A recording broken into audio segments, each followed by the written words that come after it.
শুভ সকাল। আশা করি আপনারা সকলেই ভালো আছেন। শিল্পী লাইফস্টাইলের আরও একটি ব্লগে আপনাদেরকে স্বাগত জানাই। আজ সোমবার, সকালটা শুরু হয়েছে বৃষ্টি দিয়ে। লাগাতার বৃষ্টি হয়ে যাচ্ছে, কালও হয়েছে, আজও হচ্ছে। বাঙালির তো 12 মাসে 13 পার্বণ। তো তার মধ্যে আজকে আর একটা বিশেষ দিন, সেটা হচ্ছে ভগবান শ্রীকৃষ্ণের জন্মদিন, জন্মাষ্টমী। তো আজ তো বৃষ্টি হবেই, জন্মাষ্টমী মানেই তো বৃষ্টি হবেই, এটা তো স্বাভাবিক। মনসা পুজোতে যেমন বৃষ্টি হয়, যদিও এবছর হয়নি, কিন্তু জন্মাষ্টমীতে তার আগের দিন থেকেই প্রচণ্ড পরিমাণে বৃষ্টি হচ্ছে। আজকে তো সকাল থেকে বীভৎস বৃষ্টি। এর মধ্যে দিয়ে এসছি সোনাইকে আবার পড়াতে। আজকে সোনাইয়ের জন্মাষ্টমী উপলক্ষে স্কুল বন্ধ, ছুটি রয়েছে। তো ওর স্যার বললো যে আজকে একটা এক্সট্রা ক্লাস পড়াবে, তো সেই কারণে ওর পড়া রয়েছে। ওকে ট্রেনে তুলে দিয়ে এসছি, আমি আর যাইনি। ট্রেনে তুলে দিয়ে বাড়িতে চলে এসেছি। ও একাই চলে আসবে। এখন ভাবলাম যে ও যতক্ষণ পড়ার মানে ওখান থেকে আসে, তার আগে আগে আমি রান্নাটা করে নিই। তাই সকালে আর ঠাকুর ঘরে ঢুকিনি। ঠাকুর ঘরের আজকে যেহেতু ওই দিদা যে গোপালটি আমাকে, মানে গোপাল বলতে রাধাকৃষ্ণের একটা যুগল মূর্তি আমাকে দিয়েছে বৃন্দাবন থেকে এনে, সেটাই আজকে বাঁধবো ঠিক করেছি। তো ভাবলাম যে ঠাকুর ঘরে ঢুকলে আজকে তো অনেকটাই লেট হবে, এই কারণে আগে রান্নাটা করে নিচ্ছি। হ্যাঁ, সোনাই বাড়িতে এসে ও খেতে পারবে, তাহলে আমি একটু নিশ্চিন্ত হতে পারবো। তাই ওকে তুলে দিয়ে এসে আমি সোজা রান্না করার জন্য ঢুকেছি রান্নাঘরে। ভাতটা হয়ে গেছে, বাকি একটু তরকারি যেটা করব, কিছু করব না। আজকে একটু ব্যস্ত আছি, আবার একটু পরে বাজারেও যেতে হবে। ভেবেছিলাম যে সোনাই যখন পরে আসবে তখন আমি চলে যাব বাজারে, কিন্তু যা বৃষ্টি পড়ছে এখন যাওয়া সম্ভব না। ও একাই চলে আসবে। পরে আমি আমার সুযোগ সুবিধা বুঝে রান্না করে নিয়ে তারপরে যাবো বাজারে।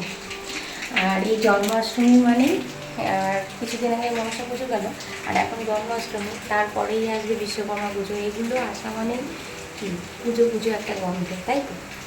সামনেই একটা সামনেই তো দুর্গা পুজো, তো পুজো পুজো একটা রঙ, মনের ভেতরে একটা শান্তি, মনের ভেতরে একটা উচ্ছ্বাস যে সামনেই পুজো চলে আসছে।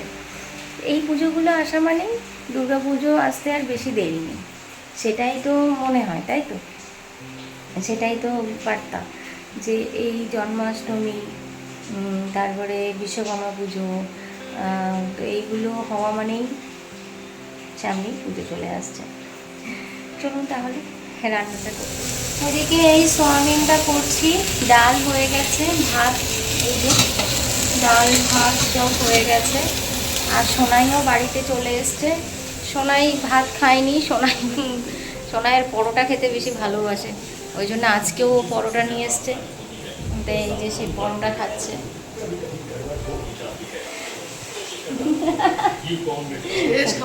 হ্যাঁ, খাওয়া শেষ। পরোটা প্রিয়, লাভার, পরোটা লাভার, মানে পরোটা খেতে ভালোবাসে। ফাস্টফুড খেতে বেশি ভালোবাসে। চলুন তাহলে বাকি রান্নাটা করে নিই। বৃষ্টি এখনও পড়ছে, এই রান্নাটা করে যদি বৃষ্টি নাও কমে তাও এখন বাজারে যেতেই হবে, কিছু করার নেই। তো সেটাই করবো, বাজারে যাব। চলুন তাহলে রান্নাটা শেষ করে নিই।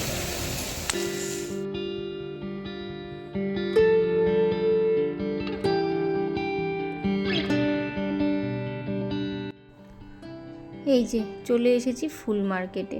আজকে ফুলের বীভৎস দাম, যেহেতু আজ জন্মাষ্টমী তাই আজকে ফুলের অনেক দাম। গাঁদা ফুলের কিলো আজকে 60 টাকা করে।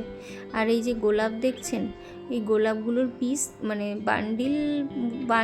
এক বান্ডিল গোলাপ নিতে গেলে 40 টাকা, 24টা মতন এক বান্ডিলে থাকে। আর এই যে কি সুন্দর শ্রীকৃষ্ণের, গোপাল ঠাকুরের আর কি মুকুট তৈরি করছে নিজের হাতে করে। আর এই যে মালাগুলো দেখছেন, মালাগুলোর দাম 150 টাকাও আছে, 60 টাকা, 30 টাকা এরকম।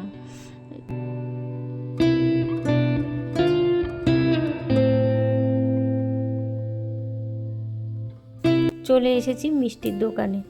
মিষ্টির ট্রে দেখছেন, কিছু ট্রে তো খালিই হয়ে গেছে।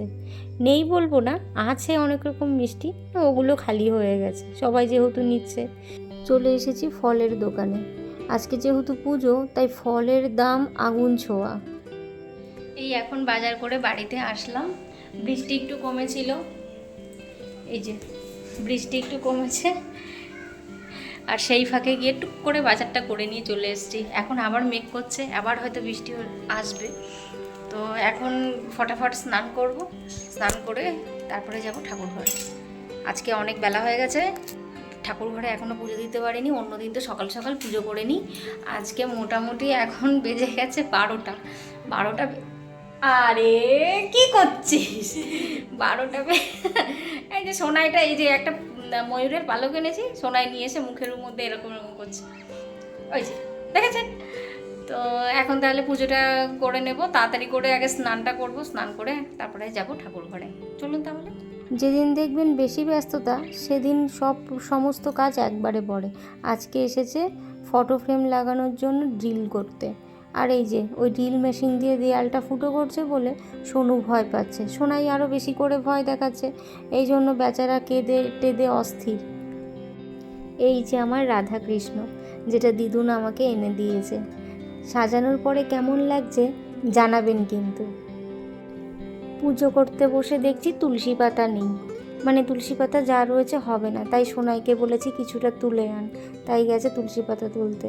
বাড়িতে যে কোনো পুজোই হোক না কেন, ওর একটাই কাজ, সেটা হচ্ছে ধুনুচি সাজানো।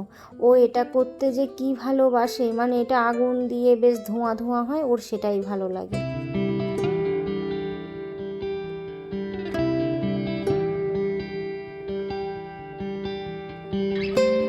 সোনাইয়ের পড়া রয়েছে, তাই ও চলে যাচ্ছে পড়ার ওখানে। আমি এখন আর ওকে দিয়ে আসতে যেতে পারবো না, একাই যাচ্ছে।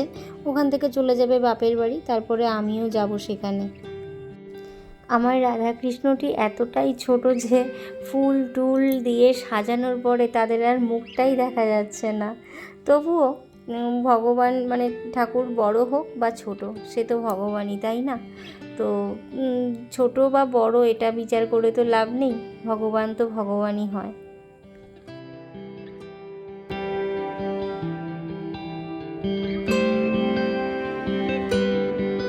এই যে এখন পুজো দিলাম, আজকে অনেক ফুল দিয়ে সাজিয়েছি, মনের মতন করে সাজিয়েছি।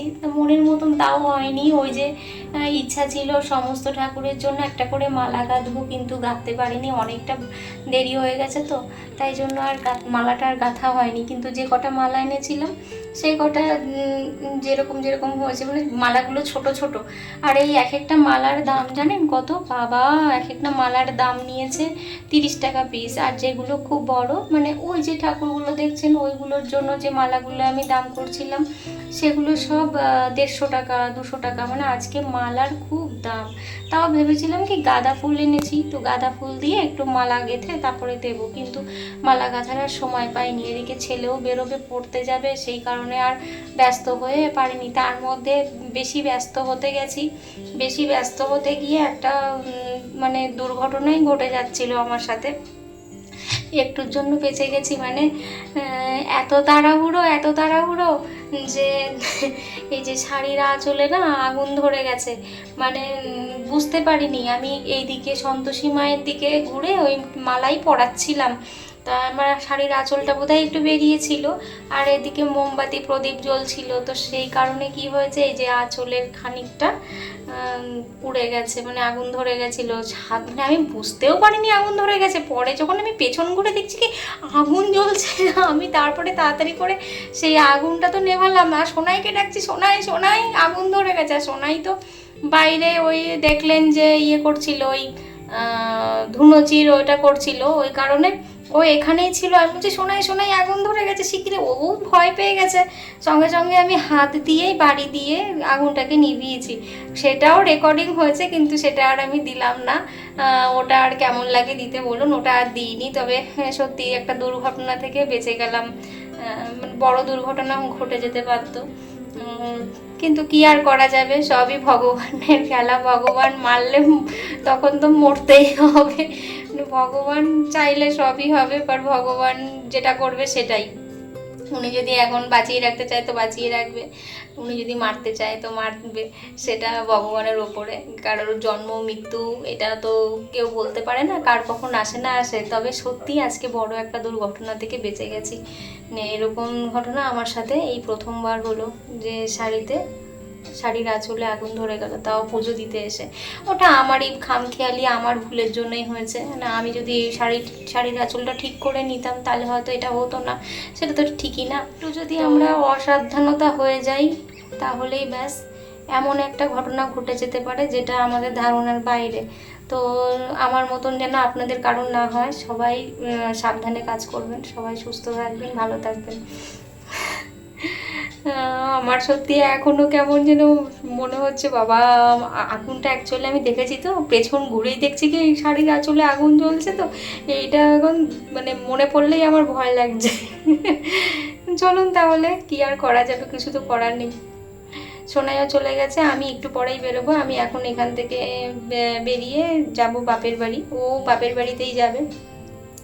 বাপের বাড়িতে আজকে জন্মাষ্টমী হচ্ছে, ওখানে আরও ভালো করে হয়। আমি তো এত কিছু করতে পারিনি, আমার দ্বারা হয়নি, কারণ আমি এত কিছু করে সময় করে পারবো না। সকালবেলা থেকে খুবই ব্যস্ত, তো বেশি কিছু করতে পারিনি। অনেক মানে আমার দিদুন করে, আমার মায়ের বাড়িতে মানে বাপের বাড়িতে যেটা হয় সেখানে অনেক কিছু হয়, দিদুন করে নাড়ু, তালের বড়া, যেগুলো যেগুলো দিতে হয়। কিন্তু আমি তো অত কিছু পারবো না, তাই আমার সাধ্য মতন যতটুকু পেরেছি ততটুকুই চেষ্টা করেছি।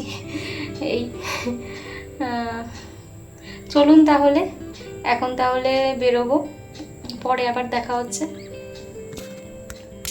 জন্মাষ্টমীতে করা ব্লগটি অনেকটাই বড় হয়ে গেছে, তাই এটাকে দুটো পার্ট করেছি।